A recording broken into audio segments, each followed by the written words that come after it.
I couldn't do it. I pushed myself to my absolute limit to the point where I was shaking. So I think I've proven myself over here on YouTube with all my tattoos that I've gotten and my journey towards getting that full bodysuit that I am pretty good at dealing with pain and also dealing with long tattoo appointments. 12 to 14 hour days seem like a regular thing for me now, and I'm even able to do almost 18 to 20 hours sometimes depending on the tattoo, which is kind of crazy. But I'm not going to lie to you. I had something happen in my last tattoo. That's right, you guessed it, my back, which is coming very soon. So go ahead and subscribe, where I experienced something that I've never experienced before. And that is my body went into a shock.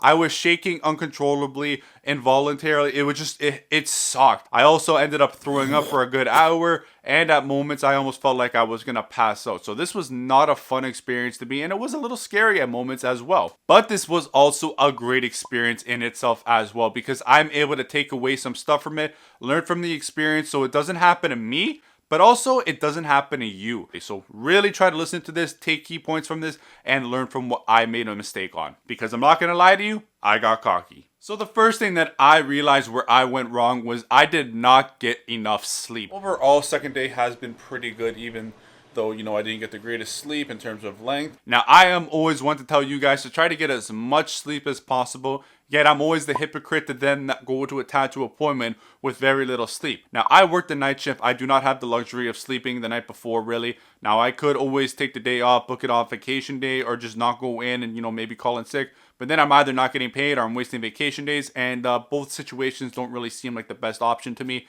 I usually go home, get a couple hours of sleep, which are usually good enough for me, and then I go get the tattoo, and it's always been fine. But the big difference here was I actually had to get up a couple hours early because my sister was supposed to get a tattoo the same day. Ended up happening where Josh got sick, he wasn't feeling good, so he had to cancel on her, but ended up me waking up early and not being able to fucking go back to sleep because I was already up. So I started getting things ready and I ended up driving to the shop anyways and just waiting around. But in that, I lost a couple hours of valuable sleep, especially because I really don't get much in the morning already. So then the second day rolls around and I got back at home at like 3 a.m. in the morning, and I was hoping to sleep until about 10, 11 a.m., which is a good enough hours of sleep. But again, my sister finally had her tattoo appointment. She had to be there a little earlier because they canceled the day before. So that meant, that's right, I had to do it. I had to be the bigger brother and wake up earlier than I'm supposed to and drive Alexa to the shop to get her tattoo done. So over the 2 days of back-to-back tattooing, I only got like 8 hours of sleep. And for a lot of people out there, that is not that much when you are putting your body through that much pain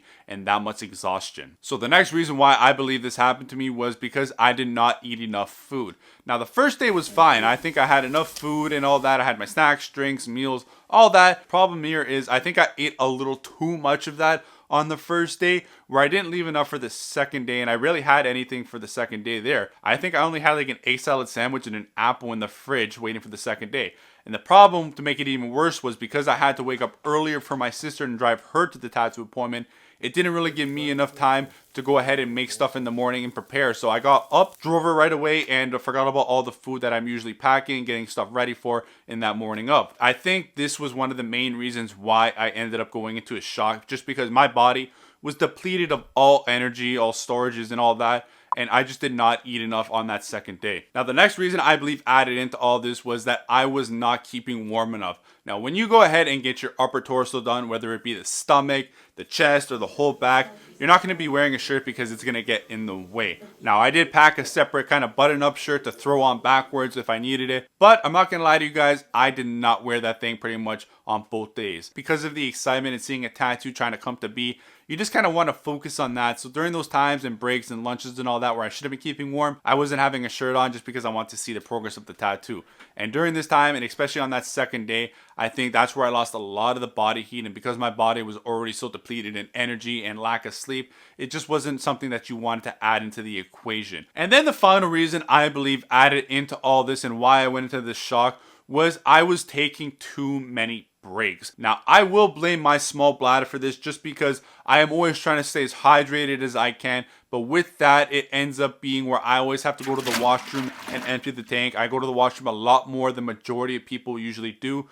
So I am taking a lot more breaks. And with that, unfortunately, and if you are somebody that is used to getting tattoos or knows about tattoos and getting them, you know once you come back from a break, it is always usually more painful than it was when you left. And you're thinking, why is this so much more painful? What happened to me going into that shock mode, throwing up and passing out, didn't come too long after I had taken another break, and when that pain was just so much more intense than I remember it being. So I think going and taking a couple more breaks than I should have was also another reason why I ended up going into this mode. So now let's talk about how I'm going to change things for next time and for future tattoo appointments, and also how you can go about it so you don't have this happen to yourself as well. But I also want you guys to go ahead and subscribe as well so you do not miss that back to that I am going to be dropping very soon, so you can see what the outcome of that piece was that I had to push so hard to get, and also you can see me going into that shock as well. Also, please go ahead and like the video. I would really appreciate if you did that, just because it will push this video out to a new audience and it could potentially save somebody else from going into this as well. So the first thing that I am going to do for my next tattoo is to get a good amount of sleep. Now, I'm not going to lie to you,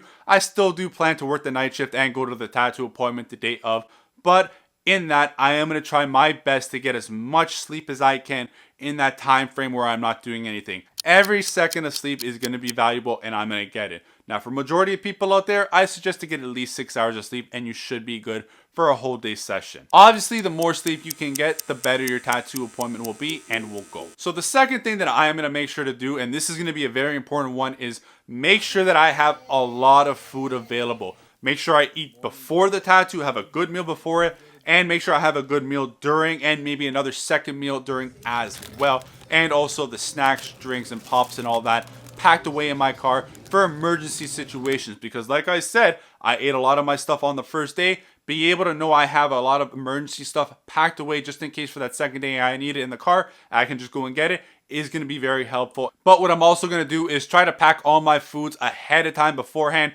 so in the case where I am rushing that morning of, I do not have to worry about getting stuff ready. I can just go ahead, grab it, pack it in my bag, and then out the door. And in the case where maybe I forget and or I don't do it or the food goes bad, I am going to make sure that I have some type of food delivery service, whether it be Uber Eats or anything like that, on my phone, ready to call, ready to order, have it sent right to me. I can eat it, get my energies back up, and get back into the tattoo at full strength. So the third thing that I am going to be doing is keeping warm and staying warm. Now, this is definitely going to be more geared towards those people that are getting the upper torso done, because they're not going to be wearing a shirt and a lot of heat is going to be released. But for anybody, just try to stay warm. But in that situation, do not be afraid to ask the artist to go ahead and wrap you up when you are taking those breaks or those long lunches, because then you are able to throw your shirt on, maybe another sweater on, just to keep warm as much as possible. And I also remember my feet getting really cold as well. Also, do not be afraid to tell the shop and ask them if they can turn up the heat as well. And then the final thing that I am definitely going to be doing is trying to take a lot less breaks. I know this is going to be a little hard, but I am definitely going to try my best to take as little breaks as possible and keep it down to a minimum. Obviously, when you can, take a break when you need to, or you need to go to the washroom, but try to keep it to as minimal as possible, just because, one, again, you're going to come back and it's going to feel more painful, but also the tattoo appointment isn't going to be as long. If you just sit through it as much as possible, your artist is going to be in his groove, you're going to kind of be in yours. So keeping your breaks to as minimal as possible will help you in the long run as well. And I really do feel that this is, although a small one, a big one. But I will say that this is not geared towards everybody. Yes, I do put things to the extreme in terms of the time, the size, and everything like that. For most people, you won't be doing what I do.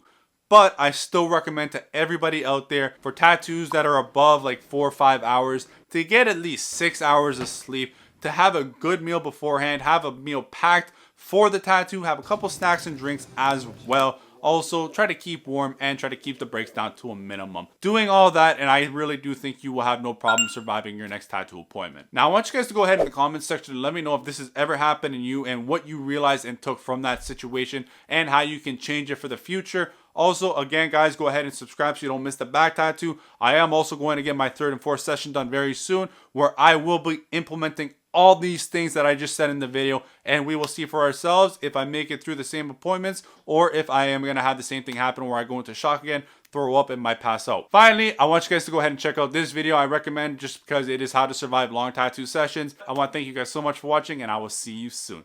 Later, guys.